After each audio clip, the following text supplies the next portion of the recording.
ዛሬ አብረን የምንከፋፈለውን የእግዚአብሔር ቃል ክፍል አብረን እናነብና ወደ ቃሉ እንሄዳለን። እንደተለመደው ቆመን ቃሉን እናነባለን። ማቴዎስ ወንጌል ምዕራፍ 25 ከ14 እስከ 30 ያለው ነው የምናነበው። ለመከታተል እንዲያመቻችሁ ያላችሁትን ሃርድ ኮፒም ሶፍት ኮፒም መክፈት ትችላላችሁ። እግዚአብሔር ይባርካችሁ። በጌታ በኢየሱስ ክርስቶስ አነባለሁ። ወደ ሌላ ሀገር የሚሄድ ሰው ባሮቹን ጠርቶ ያለውን ሀብት ያለውን ገንዘብ እንደሰጣቸው እንዲሁ ይሆናል። ለእያንዳንዳቸው እንደ አቅሙ ለአንዱ 5 መክሊት፣ ለአንዱ 2፣ ለአንዱ 1 ሰጠና ወደ ሌላ ሀገር ወዲያው ሄደ። 5 መክሊት የተቀበለው ሄዶ ነገደበት፣ ሌላም 5 አተረፈ። እንዲሁም 2 የተቀበለው ሌላ 2 አተረፈ። 1 የተቀበለው ግን ሄዶ ምድር ቆፍሮ የጌታውን ሀብት ቀበረ። ከብዙ ዘመን በኋላ የነዚህ ባሪያዎች ጌታ መጣና ተቆጣጠራቸው። 5 መክሊት የተቀበለው ቀረበና ሌላ 5 መክሊት አስረክቦ ጌታዬ ሆይ 5 መክሊት ሰጥተኸኝ ነበረ፣ እነሆ ሌላ 5 መክሊት አተረፉበት አለ። ጌታውም መልካም አንተ በጎ ታማኝ ባሪያ፣ በጥቂቱ ታምነሃልና በብዙ እሾምሃለሁ፣ ወደ ጌታዬ ደስታ ግባ አለው። 2 መክሊት የተቀበለው ደግሞ ቀርቦ ጌታዬ ሆይ 2 መክሊት ሰጥተኸኝ ነበረ፣ እነሆ ሌላ 2 መክሊት አተረፉበት አለ። ጌታውም መልካም አንተ በጎ ታማኝ ባሪያ፣ በጥቂቱ ታምነሃልና በብዙ እሾምሃለሁ፣ ወደ ጌታዬ ደስታ ግባ አለው። 1 መክሊት የተቀበለው ደግሞ ቀርቦ ጌታዬ ሆይ ካልዘራህበት የምታጭድ ካልበተንክበት የምትሰበስብ ጨካኝ ሰው መሆኔን አውቃለሁ። ፈራሁም፣ ሄጄም መክሊቴን በምድር ቀበርሁ፣ እነሆ መክሊቴ አለ። ጌታውም መልሶ እንዲህ አለው፣ አንተ ክፉና ሀኬተኛ ባሪያ፣ ካልዘራሁበት እንዳጭድ ካልበተንኩበት እንዲሰበስብ ታውቃለህኒ? ስለዚህ ገንዘብን ለለዋጮች አደራ ልሰጠው በተገባኝ ነበረ። እኔም መጥቼ ያለኝን ከትርፍ ጋር ይወስደው ነበረ። ስለዚህ መክሊቱን ውሰዱበትና 10 መክሊት ላለው ስጡት። ላለው ሁሉ ይሰጣልና ይበዛበታል፣ ከሌለው ግን ያው ያለው እንኳን ይወሰድበታል። የማይጠቅመውን ባሪያ በውጪ ወዳለው ጨለማ አውጥተውት በዚያ ልቅሶና ጥርስ መፋጨት ይሆናል። አሜን። እንጸልያለን። እግዚአብሔር አብ፣ እግዚአብሔር ወልድ፣ ይህ ቃል እግዚአብሔር አምላኬ በምሳሌ መንገድ የቀረበው እኛን ክርስቲያኖችን ይመለከታል። ከነዚህ ውስጥ እግዚአብሔር አምላክ የተሰጠንን ኃላፊነት አትርፈን ከትርፍ ጋር ከጌታችን ከመድኃኒታችን ከኢየሱስ ጋር የምንገናኝ ሰዎች መሆን እንድንችል እርዳን። እግዚአብሔር አምላክ ከሰነፎች ውስጥ እንዳንሆን እርዳን። ጉባኤ አባላትን ማስተዋል እንድሰጣቸው፣ ማዳመጥ እንድችሉ ልቦናቸውን እንድትቆጣጠር እንለምናለን። እኔም ባሪያዬን አእምሮዬን አንደበቴን ተቆጣጠር፣ በጌታ በኢየሱስ ክርስቶስ ስም አሜን። እንቀመጣለን። እዚህ ክፍል ጌታችን ኢየሱስ ክርስቶስ በዚህ ምድር በነበረ ጊዜ ደቀ መዛሙርትን ሲያሰለጥን ሲያስተምር ከቆየ በኋላ ወደ መጨረሻዎቹ ጊዜ ነገሮችን በምሳሌ ያስተምራቸው ነበር። ይሄ አንዱ ምሳሌ የቀረበው ነው። አንድ ምሳሌ የቀረበው ነው። በዚህ ምሳሌ ላይ የቀረበው እንደ መክሊት ነው የቀረበው። መክሊቱ ደግሞ አንድ ባሪያና ጌታ ማንን እንደሚያመለክቱ በኋላ የምንመለከት ይሆናል።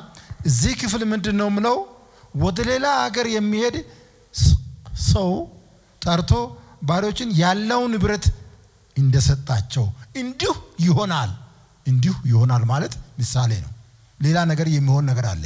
እንዲሁ ይሆናል ብሎ 5 2 1 ሰጠ። ከብዙ ዘመን በኋላ ምን አረገ? እነዚህን ባሪያዎች ጌታ መጣና ተቆጣጠራቸው። ከዛ በኋላ ምንድነው 5 የወሰደው 10 አድርገው ጠበቀ ነግዶ። 2 የወሰደው 4 አድርገው ጠበቀ።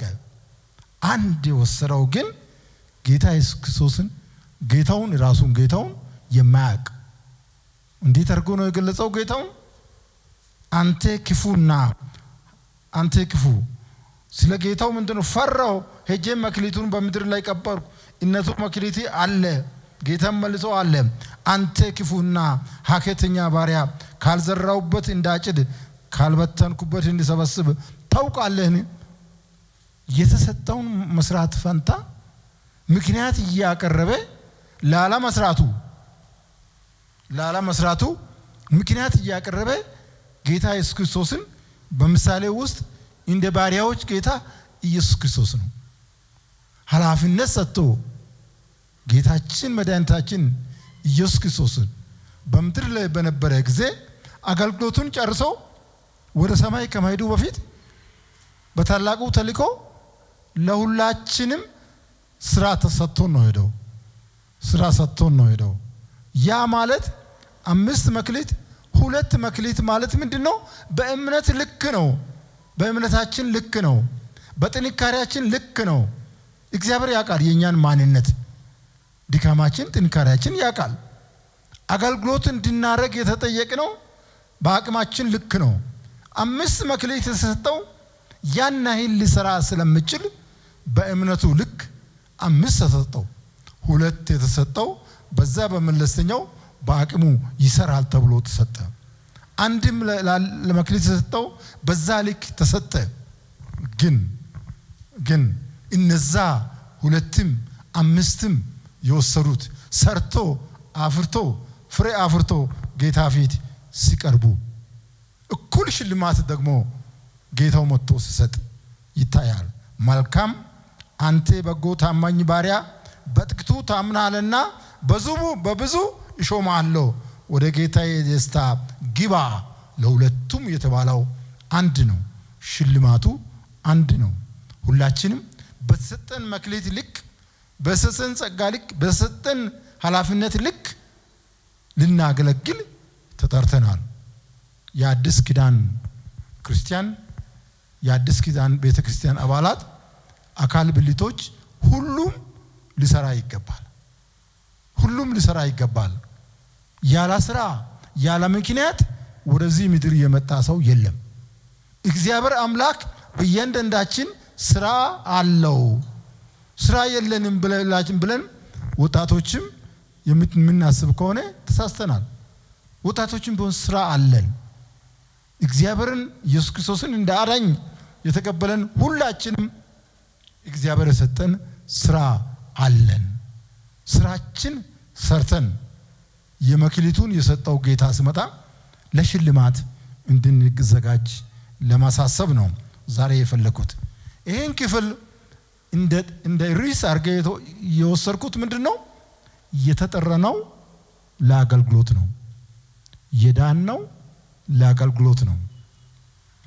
በዚህ አንፃር ነው የምናገለግል መድረክ ላይ የቆመን የምንዘምር ቃል የሚያካፍል መገለጥ የምናመጣ ሰዎች ብቻ አይደለንም። በጌታ ፍቅር ለምናለው እያንዳንዳችን የኢየሱስ ክርስቶስ አገልጋዮች ነን። እያንዳንዳችን እዚህ አዳራሽ ውስጥ ወጣቶች አላችሁ፣ ወጣት ሴቶች፣ ወጣት ወንዶች አላችሁ።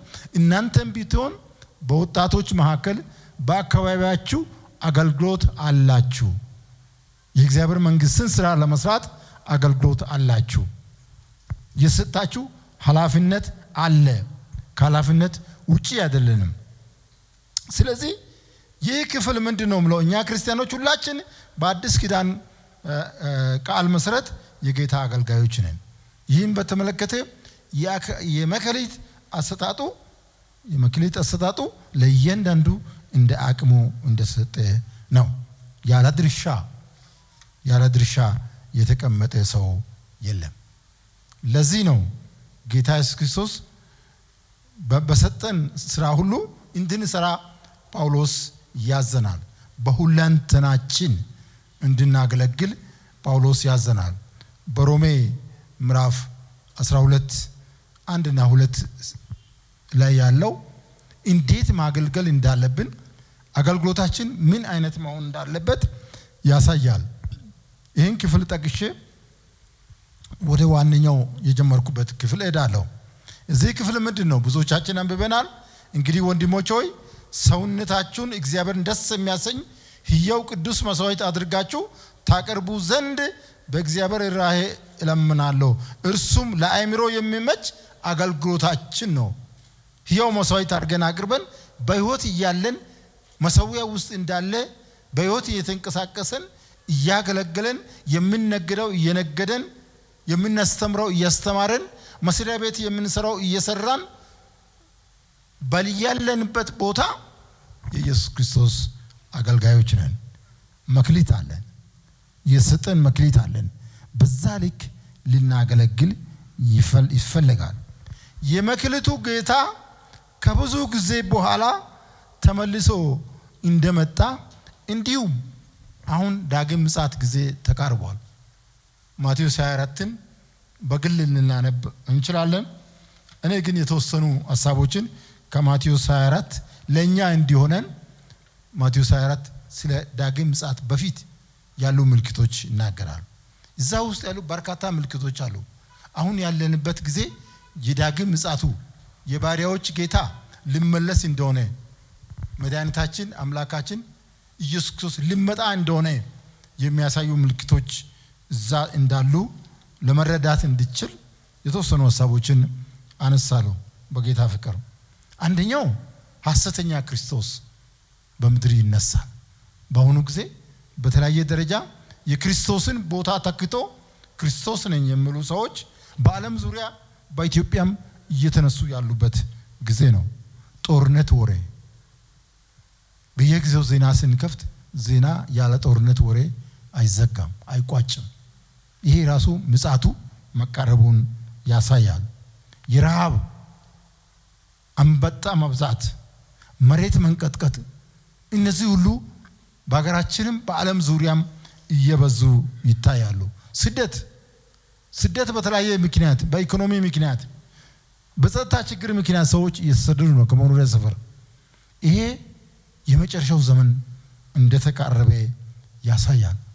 ሌላኛው እምነት መጥፋት፣ ጓደኛውን የሚያጨበረብርበት የሚያታልልበት በእግዚአብሔርም ያላቸው እምነት የሚሸረሽርበት ጊዜ ስለሆነ እምነት በብዙ የተሸረሸረበት ጊዜ ነው።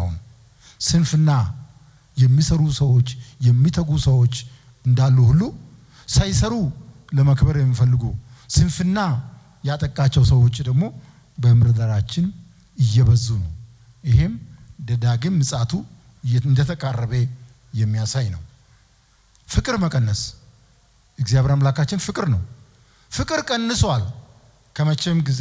በክርስቲያኖች መካከልም ፍቅር መቀነስ፣ ወንድሙ ጋር መጣላት፣ መገዳደል፣ ይሄ ሁሉ የዳግም ምጽአት መቃረቡን የሚያሳይ ነው። ሌላው መልካም ነገር ምንድነው? በዓለም ዙሪያ ወንጌል መሰራጨት ነው። ይሄ ለምንድነው የሚሆነው? ምስክር እንዲሆን ነው። ሰዎች ያልሰማንም እንዳይሉ በዓለም ዙሪያ ወንጌል እየሰበከ ነው። በምን መንገድ? በቴክኖሎጂ በአንድ አዳራሽ ቆሞ በአሁን ባለው ቴክኖሎጂ ዓለምን መሸፈን የሚችሉት ያክል ወንጌል ዓለምን እየሸፈነ ነው ያለው። ይሄ የዳግም ምጽአት ምልክት ነው። ጌታችን ኢየሱስ ክርስቶስ ይሄን ምሳሌ መክሊት ብቻ አይደለም የተናገረው። ማቴዎስ ወንጌል 25 ከ1 እስከ 13 ብንመለከት ስለ 10ቱ ቆነጃጅት ይናገራል። 10ቱ ቆነጃጅት ሙሽራውን ለመቀበል የተዘጋጁት። ሙሽራው ማን ነው? ኢየሱስ ክርስቶስ ነው። ምሳሌ የቀረበው ሙሽራው ኢየሱስ ክርስቶስ ነው። እዛ ላይ ግን ምንድነው?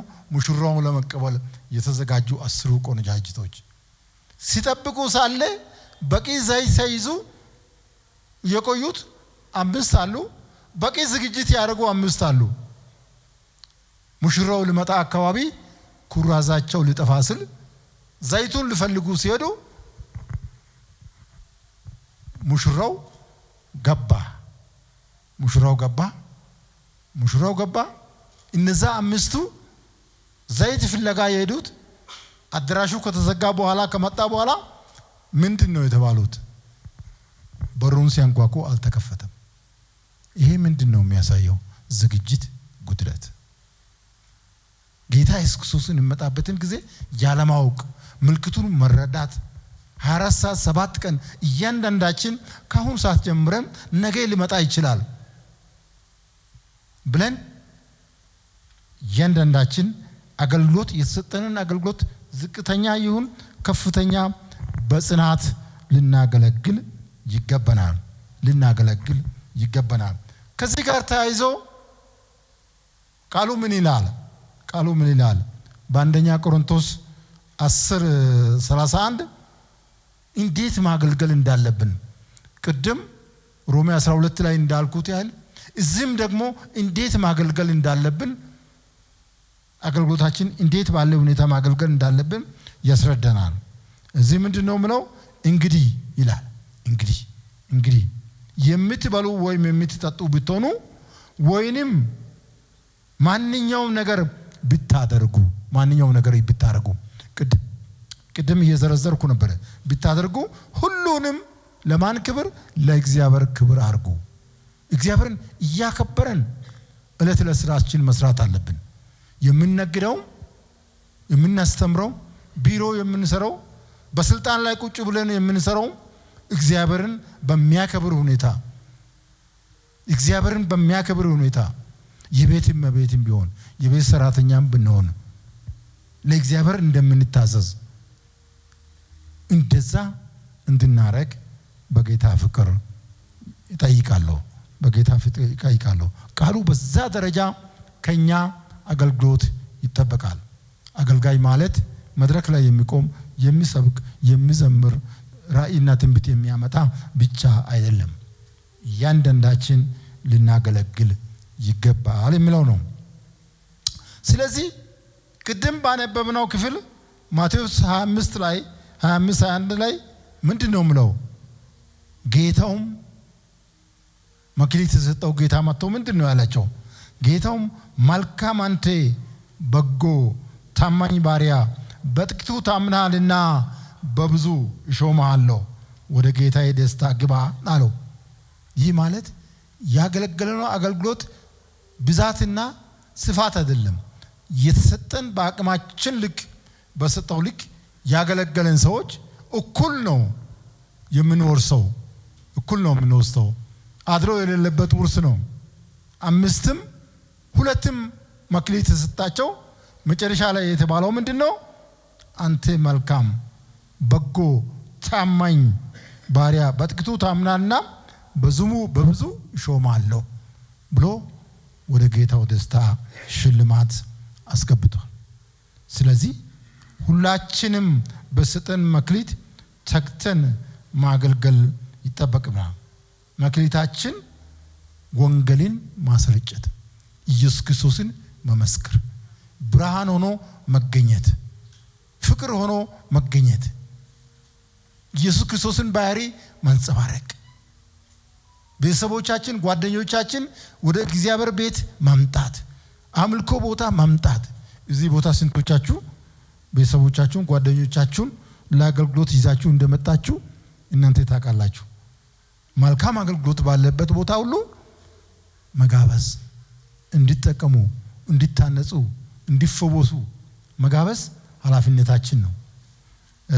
ወጣቶች እያለን አሁን ወጣቶች እያለን ጥሩ ምግብ ያለበት ቦታ ወጣቶችን እንጋብዛለን። አሁን እንኳን የዛ አይነት ነገር አናረግም። ወጣቶች ታረጉ ይሆናል። እናደርጋለን። መልካም ነገር ያለበትን ቦታ የምንወደውን ሰው እንጋብዛለን። ወንድ ሴት ይሁን እንጋብዛለን። እንደዛ እንድናደርግ በጌታ ፍቅር አሳስባለሁ። ስለዚህ እኛ ክርስቲያኖች ሁላችን ምን ያህል አለን፣ ምን ያህል ተሰጠን ሳይሆን በተሰጠን ልክ ምን ያህል አገለገለን የሚለው ምላሽ መስጠት አለብን። አቅማችን አሟጠን ለእግዚአብሔር ለአምላካችን እንደ ቃሉ ማገልገል ይጠበቅብናል። በቅንነት በታማኝነት ያገልገሉት 5 እና 2 መክሊት የተቀበሉት ሽልማት ተቀብሏል። ሌላኛው ደግሞ አምላክና ፈጣሪውን በትክክል የማያውቅ ሀከተኛ የሆነው ሰው ደግሞ ወደ ፍርድ ተላልፏል። ከዚህ ተጠያቂነት ከውድቀት እግዚአብሔር ያውጣን። እኛ ክርስቲያኖች ተጠያቂነት አለብን። ተጠያቂነታችን ለቤተ ክርስቲያን መሪዎች አይደለንም። ለማን ነው ተጠያቂነታችን? ለኢየሱስ ክርስቶስ ነው። ደሙን ላፈሰሰው፣ አጥንቱን ለከሰከሰው፣ ዳግም መጥቶ ሊዳኝ ያለው ለሱ ነው። ስለዚህ ስለ አገልግሎታችን ቆላስይስ 3 ላይ ምንድን ነው የምለው? ለማን ነው የምናገለግለው?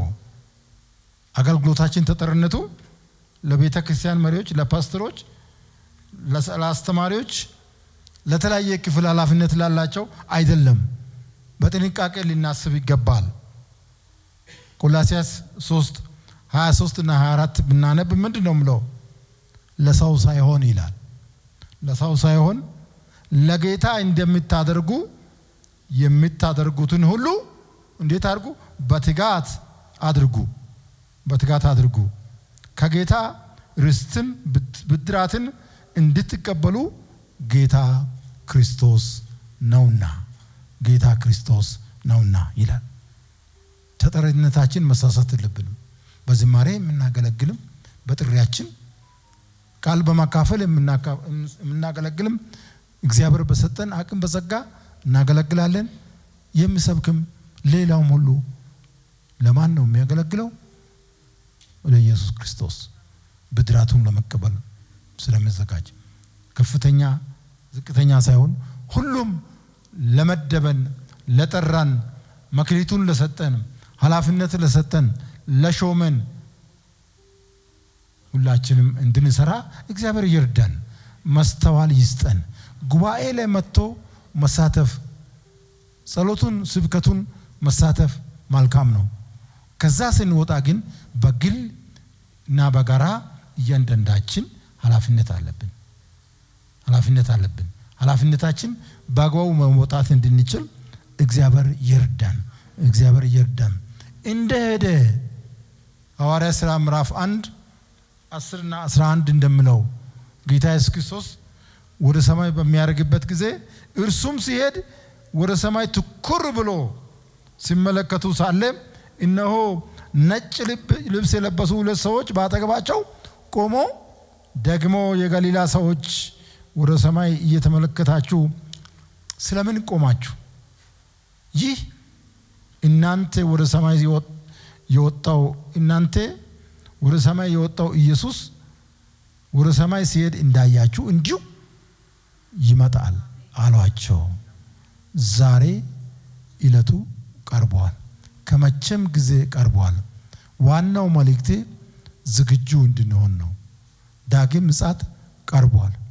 የሰጠንን መልእክት በአግባቡ እንወጣ፣ እንስራ፣ አንስነፍ። ስንፍና አያስገድም። ክርስቲያን በስንፍና ምንም የሚጠቀመው ነገር የለም። እኛ ክርስቲያኖች የጌታችን የኢየሱስ ክርስቶስ ዳግም ምጽአት ቅርብ ስለሆነ ከበቂ ዝግጅት ጋር በሕይወታችን ዕለት ዕለት ኑሯችን ኢየሱስ ክርስቶስ ወንጌል በማሰራጨት ስራ እንድንሰራ ጌታ አምላክ ይርዳን። ጌታ አምላክ ይስጠን። የሰጠን አገልግሎት እግዚአብሔር አምላካችን በጊዜያችን፣ በገንዘባችን፣ በጉልበታችን ኃላፊነት ያለን ባላፍነታችን ማገልገል አለብን።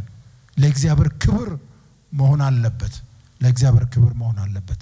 ሰው ሊከብርበት አይደለም፣ እግዚአብሔር ሊከብርበት ነው። እግዚአብሔር በእኛ እንዲከብር በአገልግሎታችን እግዚአብሔር መልካም መዓዛ አድርጎ እንዲቀበል እግዚአብሔር ይርዳን። እግዚአብሔር ይርዳን። ሁላችንም የሰጠን እድል አለ፣ የሰጠን መልእክት አለ፣ መክሊት አለ። በእጃችን ያለውን ሁሉ ለክብሩ እንድናውል እግዚአብሔር ይርዳን። ስለሰማችሁ አመሰግናለሁ። አጭር ጸሎት አድርገን ወደ የሚቀጥለው ፕሮግራም እንሄዳለን። እግዚአብሔር አብ፣ እግዚአብሔር ወልድ፣ እግዚአብሔር መንፈስ ቅዱስ ስለረዳህን እናመሰግናለን። ስለ ዳግም ምጽአት እግዚአብሔር አምላክ የተወሰነ መልእክት ይህ ጉባኤ አባላት እንዲረዳ ለማድረግ ጥረት ተደርጓል። በተረዱት ልክ እግዚአብሔር አምላክ መንፈስ ቅዱስ መኖር እንዲችሉ ጉባኤ አባላትን እርዳቸው። እግዚአብሔር የሰጣቸውን መክሊት እግዚአብሔር በትጋት ሰርቶ ስትመጣ ከተጠያቂነት ወጥቶ ተሸላሚዎች መሆን እንድንችል እግዚአብሔር አምላካችን እርዳን። ቀሪ ጊዜ ሁሉ ባርክልን። ክንዲ ይገለጥ። ሰማይ መስኮቶች የተከፈቱ ይሆኑ። በጌታችን በመድኃኒታችን በኢየሱስ ክርስቶስ ስም አሜን።